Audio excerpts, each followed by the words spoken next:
Hello students, how are you. अपन ने जो भी अपन पढ़ रहे थे क्या क्या टॉपिक्स वीडियोस अपलोड कर दिया है मैंने। Linear differential equation of higher order with constant coefficients पे अपन ने पहला कॉम्प्लीमेंट्री फंक्शन पे किया, फिर पर्टिकुलर इंटीग्रल के एक एक केसेस पे स्टडी किया। पहला वाला हमने क्या किया, e का पावर x पे स्टडी किया, उसका डिनोमिनेटर 0 अगर 0 होता है और नॉट इक्वल टू 0 होता है तो दोनों केसेस को स्टडी किया। उसके बाद अब मैंने साइन ax और कॉस ax का केस किया। वहाँ पे मैंने बताया था कि अगर एफ ऑफ ये डिनोमिनेटर नॉट इक्वल टू 0 है तो क्या फॉर्मूला था आपका, डिनोमिनेटर नॉट इक्वल टू 0 जब आपका f of minus A square not equal to 0 था तब आपका फॉर्मूला क्या था, D square plus F of D square sine A X का क्या था 1/f माइनस ए का स्क्वायर साइन ए एक्स। ये हमारा फॉर्मूला था जब डिनोमिनेटर हमारा 0 नहीं था, ठीक है। लेकिन अगर डिनोमिनेटर 0 हो जाता है तब हम क्या करेंगे, मैंने कहा था इसे हम डिनोमिनेटर 0 को हम बाद में स्टडी करेंगे। 1/d² plus A square sine A x equal to minus x/2a cos A X. Direct formula calculation करने के और भी तरीका है बट अभी हम शॉर्टकट पे जाएंगे। 1/d² plus A square cos A x equal to x/2a sine A x होता है, ठीक है। यहाँ पे कोई प्रॉब्लम नहीं जाएगी। हमने ये वाला केस किया था। उसके बाद हमने कौन सा किया था, अगर x आता है तो क्या हो जाएगा, बाइनोमियल का केस कर रहे थे, उसको भी हमने देखा हुआ है लास्ट वीडियोस में। आफ्टर दैट e का पावर x के साथ साइन या बाइनोमियल आता है, साइन कॉस या बाइनोमियल आता है तो सॉल्व कैसे करते हैं वो केसेस हमने लास्ट वीडियोस में स्टडी कर लिया। अब जो हमारा थोड़ा बहुत बचा हुआ क्वेश्चन है आज हम इस वीडियो में कंप्लीट कर लेते हैं। मान लीजिए x के साथ कोई मल्टीपल v आता है या साइन आता है या कॉस आता है, तब हम क्या करें। अब बुक खोलोगे तो इसके लिए भी एक फॉर्मूला दिया है, बहुत बड़ा सा फॉर्मूला। इतना फॉर्मूला याद नहीं कर सकते हैं, ठीक है। हम जितने अभी 4-5 फॉर्मूले याद किए हैं बस हम उसी फॉर्मूले को ध्यान में रखते हुए काम करेंगे, ठीक है। अगर ये आया f of minus A square तो आपका ये दो फॉर्मूला, जैसे कि मान लो सिंपल सा आपका अपन क्वेश्चन उठा लेते हैं। कोई सा भी एक सिंपल सा क्वेश्चन आ गया। मान लीजिए आपका क्वेश्चन है d²y/dx² plus 4y equal to, आपके पास आ गया cos 2x।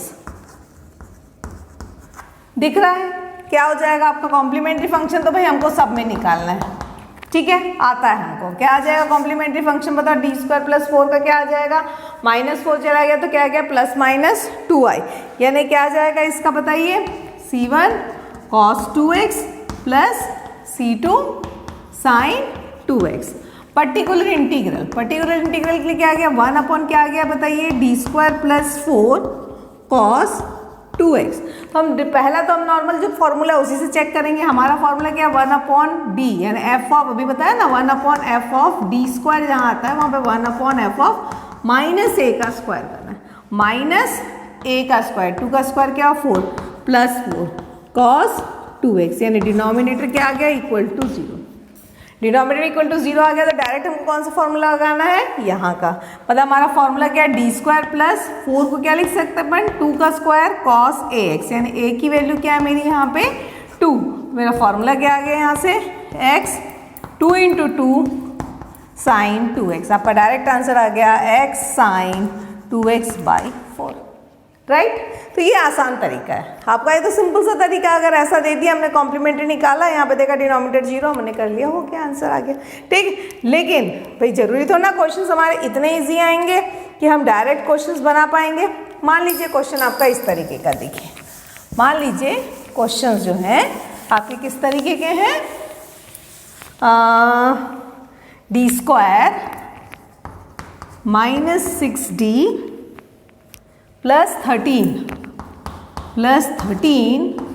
Of y equal to 8 e to the power 3x sin 2x, e to the power 3x sin 2x, ठीक है। अब क्या करेंगे, सिंपल कॉम्प्लीमेंट्री फंक्शन तो आप लोग निकाल लोगे, क्या आ जाएगा d² minus 6d plus 13 equal to 0।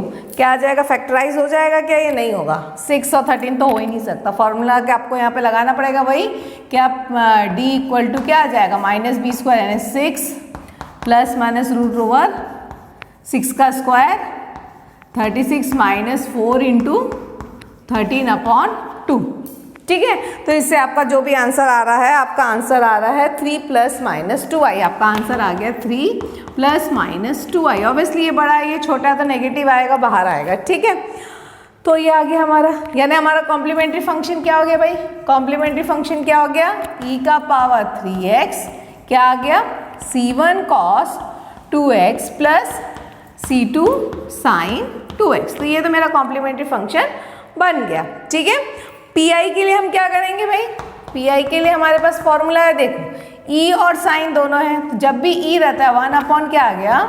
d² - 6d + 13 e⁻3x sin 2x, और ये 8 तो है ही कांस्टेंट। ठीक है, तो 8 ई और ई के साथ जो भी वेरिएबल था ई को हम आगे लेते हैं, हमारा फॉर्मूला है। तो e⁻3x अगर हम ले लिए तो हमारे पास क्या आ गया? देखिए d + 3 का whole square -6 × d + 3 + 13 sin 2x। इसको सिंप्लीफाई कर लो, क्या आ जाएगा भाई? d² + 6d + 9 -6d -6×3 = 18 + 13। तो यहाँ तो 6d कट गया, तो हमारे पास क्या बच गया? 8 e⁻3x अपॉन d²। 9 - 18 कितना हो गया? 9 - 18 है -9 13 4 कितना आ गया यहाँ पे? देखिए +4 sin 2x। ठीक है, अब अगर फॉर्मूला लगाओगे तो माइनस, पहले तो हमको वही देखना है, हमको थोड़ा पता है कि f(a - a² 0 है या नहीं है। हमने पुट किया -4 का -a² तो 0 हो गया डिनोमिनेटर 0 हो गया, तो डायरेक्ट फॉर्मूला लगा लो sin ax का। यहाँ पे भी a की वैल्यू कितनी आ गई है? 2 आ गया, तो क्या आ जाएगा? 8 e⁻3x - x cos 2x × 4, ये आ गया। तो आपका आंसर क्या आ गया? -4 है, तो 2 e⁻3x x cos 2x आ गया हमारा आंसर। ठीक है, मतलब आपको ये ध्यान देना है, आपको ये नहीं कि अब देखो क्वेश्चंस डायरेक्ट नहीं आएंगे, आपको हमेशा डायरेक्ट क्वेश्चंस में मैशअप फॉर्म में आएंगे। जैसे कि अब यहाँ पे ई और साइन दिया, हमको मालूम है ई के साथ अगर कोई भी दिया तो ई को पहले हमको बाहर निकालना है, और उसका जो कोफिशिएंट रहता है उसको हमको क्या करना है? डी के साथ ऐड करके एक नया आपका इक्वेशन बन जाता है। आपने अब इक्वेशन लगाया, अब हमारे पास यहाँ पे साइन दिया, तो साइन का, अब साइन में भी क्या हो गया? डिनोमिनेटर 0 हो गया भाई। डिनोमिनेटर 0 हो गया तो डिनोमिनेटर 0 वाले के लिए जो केस है वो वाला लगाएंगे। अगर डिनोमिनेटर ≠ 0 वाला केस है तो हम ≠ वाला 0 वाला केस लगाएंगे। यहाँ पे तो =0 तो डायरेक्ट हमारा फॉर्मूला में सब्स्टिट्यूट किया, हमारा आंसर आ गया। क्लियर है? तो इस टाइप के क्वेश्चंस को हम सॉल्व करके देख सकते हैं। ठीक है, अब आते हैं अपन नेक्स्ट केस में। नेक्स्ट मान लीजिए कि उस केस आ रहा है आपका ये x × v। ठीक है, अब यहाँ पे देखिए, इसमें भी अगर आप बुक खोलेंगे तो आपको फॉर्मूला दिखेगा, बहुत लंबा चौड़ा फॉर्मूला है। इतने फॉर्मूले हम याद नहीं रख सकते हैं, मैं बार बार आप लोगों को कह रही हूँ, we cannot learn so much of formula. तब जब ज़्यादा फार्मूला, इसको हटा देते हैं, जब हम ज़्यादा फार्मूला नहीं रट सकते हैं तो अब हमको क्या करना चाहिए? हमको हर चीज़ का एक सिंपल सॉल्यूशन देखना चाहिए। जैसे कि एक क्वेश्चन हमने उठा रहे हैं, क्वेश्चन है मेरा d² + 2d + 1, ठीक है, of y = x cos x = x cos x। टिक, कोई प्रॉब्लम नहीं। पहले तो आप कॉम्प्लीमेंट्री निकाल लो भैया, मैं कॉम्प्लीमेंट्री चलो बता ही देती हूँ। क्या आ जाएगा भाई? ये तो d + 1 है, फिर ये इमेजिनरी ये क्या आ जाएगा? -1 लो, +1 +1 तो आ गया d की वैल्यू क्या आ गई? -1 यानी d की वैल्यू क्या आ गई? ऐसे भी d + 1 का होल स्क्वायर का फॉर्मूला ही दिख रहा है, यानी क्या आ गया कॉम्प्लीमेंट्री फंक्शन मेरा? c1 + x c2 e⁻−x हो गया। अब आते हैं हम पीआई पे। अब पीआई में प्रॉब्लम आ गया x cos x है। ठीक, मेरे पास जितने फॉर्मूले उसमें मेरे को एक फॉर्मूला बताया है e⁻ax × v का फॉर्मूला मुझको पता है। मैंने एक ही काम करना है, e⁻I थीटा अगर पढ़े होगे तो आप लोग क्या पढ़े उसको? cos theta + I sin theta पढ़ा है आप लोगों ने। ये फॉर्मूला कॉम्प्लेक्स में पढ़ के आए हैं अपन, ठीक है। मेरे को ई का तो करना आता है, ई के साथ अगर कोई भी मल्टीपल है तो मेरे को तो फॉर्मूला इजी गोइंग आता है। मैंने क्या करना है, अगर कॉस दिया है तो मैंने रियल पार्ट ऑफ ई का पावर आई थीटा लेना है, आई दिया साइन दिया है तो मैंने imaginary part of e to the power i theta लिख लेना। क्या प्रॉब्लम है, सॉल्यूशन तो मेरे पास है ही। तो हमने क्या करना है, कॉस थीटा है हमारे पास, फंक्शन क्या कॉस थीटा है, यानी ई का पावर आई थीटा का कौन सा वाला पार्ट लेना पड़ेगा, कॉस के लिए मुझे रियल पार्ट लेना पड़ेगा। साइन में क्या हो जाता है आपका इमेजिनरी पार्ट, आप उसको मेंशन करेंगे, ठीक है। मतलब जब आप सॉल्व करेंगे 1/d² प्लस 2d प्लस 1, ठीक है, क्या आ जाएगा, ई का पावर x इंटू ई का पावर आई थीटा। अगर x है तो क्या आ जाएगा, x है तो आई x आ गया, आपका ये क्या आ जाएगा, ई का पावर आई थीटा है ना, ई का पावर आई x आ जाएगा, ठीक, ई का पावर आई x, ठीक। मतलब x का कोफिशिएंट क्या हो गया मेरे पास, i हो गया। अब x का कोफिशिएंट अगर i हो गया तो हम क्या करते हैं भाई, e का पावर i x आगे लिए, हमारे पास क्या हो जाएगा यहाँ पे d प्लस आई का whole square plus 2 into D plus I plus 1 into X आ गया मेरा। यहाँ पे मैंने क्या लिया है, रियल पार्ट ऑफ, यहाँ पे मैंने क्या लिया, रियल पार्ट ऑफ। ये लिखते चले जाएंगे ना, क्योंकि आपने जब इसको इसमें कन्वर्ट कर दिया है तो आप हमेशा यहाँ पे लिखते चलेंगे रियल पार्ट ऑफ, ठीक है। ये आ गया, तो मेरे पास क्या आ गया भाई, रियल पार्ट ऑफ क्या आया, 1/, देखो ई का पावर आई एक्स तो बाहर आ गया मेरे पास, डिनोमिनेटर में क्या बच रहा है, d² प्लस 2d आई का square -1 plus 2d plus 2i plus 1, तो ये -1 प्लस 1 तो कैंसिल हो गया, ये x हो गया, ठीक है। रियल पार्ट ऑफ ई का पावर आई एक्स क्या बच रहा है भाई, 1/d² प्लस 2d अगर निकाल दे तो 1 plus I plus 2i into x, ठीक। मेरे पास क्या आ गया, अब मैं बाहर क्या निकालूंगी, ई का पावर आप क्या निकाल लोगे, बाहर क्या निकालोगे, d² निकालोगे तो फिर इंटीग्रेट करना पड़ेगा, तो उससे अच्छा हम क्या निकालते हैं, हमेशा पता है कांस्टेंट, यानी रियल पार्ट ऑफ ई का पावर आई एक्स अपॉन 2i अगर हम बाहर निकालते हैं तो इसकी वैल्यू आ गई 1 प्लस 2d 1 प्लस आई अपॉन 2i, तो ये और ये तो कैंसिल हो गया, हटाओ भाई, है ना, प्लस d² अपॉन 2i, इस पूरे का होल इनवर्स इंटू एक्स, जो हम करते हैं बायनोमियल करते तो मेरे को क्या पता है, ये वाले को मेरे को पूरा क्या ले लेना रहता है, 1 प्लस माइनस जो भी फॉर्मेट है, तो इसके हिसाब से क्या आ गया, रियल पार्ट ऑफ ई का पावर आई एक्स अपॉन 2i क्या आ गया, 1 माइनस क्या बच रहा है भाई यहाँ पे, 1 plus I by I into D, और ये d² minus d² upon 2i and so on, ये x है भाई, d² में तो वैनिश ही हो जाना है, हमको पता है, तो ये यहाँ पे जाएगा तो क्या आएगा, ई का पावर आई एक्स अपॉन 2i, ठीक है, x माइनस 1 प्लस आई को थोड़ा सिंप्लीफाई कर लें क्या भाई, 1 प्लस आई बाई आई, चलो ठीक है रहने दो, 1 plus I by I into x का डिफरेंशिएशन हो गया 1, d² में हो गया हमारा 0, तो ये हमारी वैल्यूज आ गई, ठीक है। अभी क्या करना है, मेरे को रियल पार्ट ऑफ लेना है, यानी अब यहाँ पे मेन चीज आ जाता है रियल पार्ट ऑफ में, यानी क्या हो गया, देखो ये आया ई का पावर एक्स, इसको मैं लिखूंगी cos x प्लस आई साइन एक्स, ठीक है, अपॉन 2, ठीक, इस आई को अंदर ले आओ, तो x बाई आई माइनस आई क्या हो गया, आई इंटू आई स्क्वायर की वैल्यू क्या हो गई, -1, तो क्या आ गया ये प्लस 1 प्लस आई, ठीक। अब तुमको चाहिए आंसर कौन सा, रियल पार्ट ऑफ, तो कॉस जब इसके साथ मल्टीप्लाई हो जाएगा तो क्या हो जाएगा, इमेजिनरी, कॉस जब 1 के साथ मल्टीप्लाई हो जाएगा, ये 1/2 तो कॉमन है मेरा, क्या आ जाएगा मेरे पास, cos x, ठीक है। कॉस जब इस i के साथ मल्टीप्लाई हो जाएगा तो इमेजिनरी, राइट, आई जब इसके साथ मल्टीप्लाई होगा तो देखो ये आई कैंसिल हो जा रहे हैं, आपके पास क्या बचेगा, प्लस x साइन x, ठीक है। आपका आई आई यहाँ पे कैंसिल हो जाएगा, आपके पास बचेगा x साइन x। ये साइन x जब 1 के साथ करेगा तो हो गया इमेजिनरी।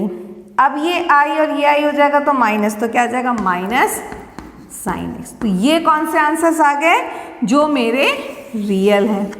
ठीक, अगर इसी क्वेश्चन में साइन कॉस x की जगह साइन x दिया था, पूरा प्रोसीजर यही रहता, बस रियल की जगह मैं इमेजिनरी पार्ट लिखती, इमेजिनरी पार्ट लिखती, ये पूरा इमेजिनरी पार्ट, पूरा प्रोसीजर वही रहेगा। चेंज क्या हो जाएगा यहाँ पे, फिर मैं जो आई आई वाले हैं उसको कलेक्ट करके आंसर लिख दूंगी, that will be my imaginary part. तो हमारा आंसर क्या हो जाएगा 1/2, चलो चेक कर लेते हैं, 1/2 cos x plus x sine x/2 minus sine x/2। ठीक, आ गया हमारा answer. Complementary function plus particular integral तो करना है। एक बार और रिव्यू कर लेते हैं। मान लीजिए क्वेश्चन हमारा कैसा आ गया, अगर इस तरीके का आता है x sine x, x cos x, तो साइन अपन को ये चीज़ ध्यान रखना है, कौन सा टर्म, e का पावर i theta equal to cos theta plus i sine theta. अगर cos पूछ रहा है तो रियल पार्ट लिखो, साइन पूछ रहा है तो इमेजिनरी पार्ट लिखो, बस। ठीक है, और उसके बाद आपको e का पावर आई एक्स को बाहर कर दिया। मान लीजिए यहाँ पे होता आपका cos 2x, तो ये क्या हो जाता, e का पावर 2ix हो जाता, और 1 में यहाँ पे d प्लस 2i हो जाता। और इसको सिंप्लीफाई करते, सिंप्लीफाई कर लो, फिर जैसे अगर जो आपका जो बचा हुआ x दिया है तो x बाइनोमियल लगा लो और आपका आंसर आ जाएगा बाइनोमियल से।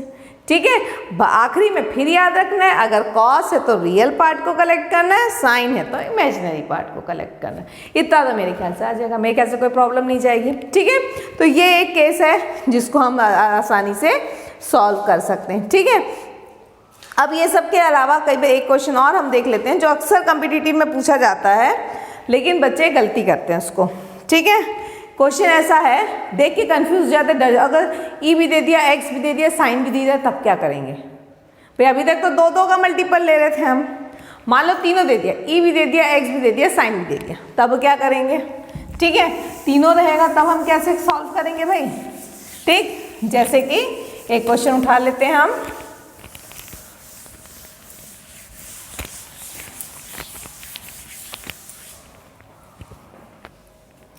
ठीक, मान लीजिए क्वेश्चन है d² y/dx² minus 4dy/dx plus 4y equal to 8x² e का पावर 2x साइन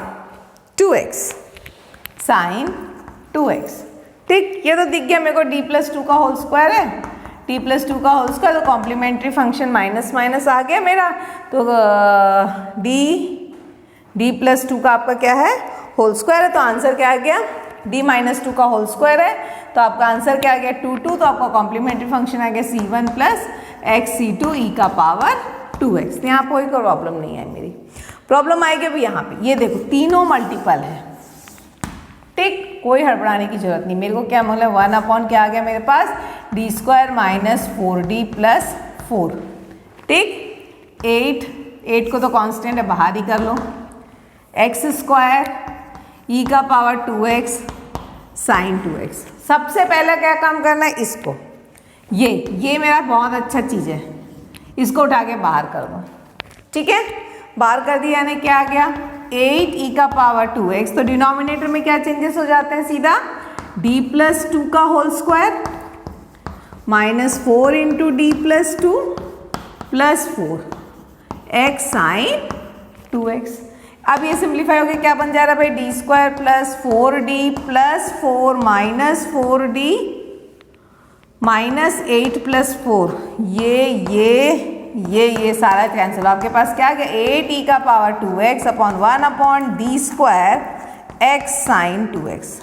d² यानी क्या कर रहा है, एक बार इंटीग्रेट करो, दूसरे बार इंटीग्रेट करो, लेकिन इंटीग्रेशन में भी प्रॉब्लम है, यहाँ पे इंटीग्रेशन भाई क्या लगाना है, पार्ट्स, ये याद रखेंगे। ठीक है, मान लो नहीं होता भाई, ये तो इन केस इसमें आ गया सॉल्व होने, मान लो क्वेश्चन ऐसे हो सकते थे जो नहीं आएगा, तो नहीं आएगा तो क्या करोगे भाई, फिर वही प्रॉब्लम x और साइन x है, यानी इमेजिनरी पार्ट ऑफ e का पावर 2x करो और फिर सॉल्व कर लो, फिर एक e का पावर 2x बाहर निकलेगा, उसका इमेजिनरी पार्ट सॉल्व करो, फिर वही कॉसेस करके आप सॉल्व कर सकते हैं, आंसर ला सकते हैं। ठीक है, तो ये है हमारा पूरा पर्टिकुलर इंटीग्रल के सारे केसेस मैंने 3 वीडियो में आप लोगों को पूरे अच्छे से एक्सप्लेन कर दिया है, हर एक में 2-2 पार्ट को उठाया है और आपको कवर करके दे दिया है। ठीक है, एक बार बहुत अच्छे से आप लोग स्टडी कर लीजिए, क्योंकि इसी के आगे हम अभी नेक्स्ट वीडियो में वेरिएशन ऑफ पैरामीटर डाल देंगे और उसके बाद कॉची और लेजेंडर डाल देंगे, तो आपका ये पूरा हेल्पफुल रहेगा सॉल्व करने में। ठीक है, शॉर्टकट भी कैसे सॉल्व करना है वो मैंने बता दिया है, तो आप लोग उसको देखिए, थोड़ा सा वीडियो स्टडी करिए। नेक्स्ट वीडियो के अपकमिंग वीडियो में हम वेरिएशन ऑफ पैरामीटर को सॉल्व करेंगे। ठीक है, okay, have a nice day, thank you.